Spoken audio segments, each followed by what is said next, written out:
So I made a 3-step plan. Boom. And so I was like, huh. And then obviously it's the younger Skarsgård brother, who's really famous for Hemlock Grove, the new It's, a couple of different roles that he's phenomenal in. There's a movie that came out on Netflix where his older brother, who plays, you ever seen True Blood, the vampire series on HBO? I know what you're talking about. I've seen a few episodes. That's not one that ever hooked me in. That was just soft-core vampire porn. Yeah. How about the new Tarzan? The newer Tarzan. I did not Live action. But, well, anyway, he's pretty famous. He's got like a lot of roles. He's done really well for himself. Like there's a bunch of brothers, and then the father who's in Marvel, and he's the new Baron in Dune 2, or Dune and Dune 2. So that's a whole family line, right?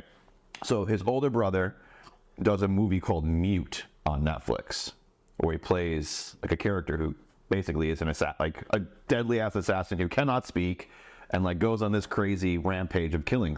And so it reminded, like, oh, these brothers did very similar movies. The plot very different.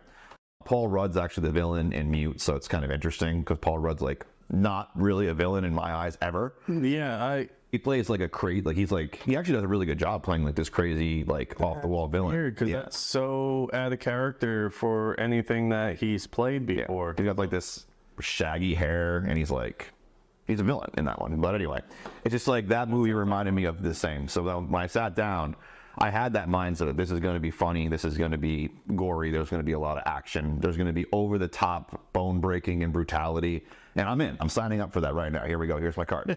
Right? And so I sat down with that in mind, and I loved it. I was in. I'm like, yes, this is exactly what I paid for. There's no real storyline. There's funny, banter. There's a lot of violence. That's what this is supposed to be about. The title of the movie is Boy Kills World.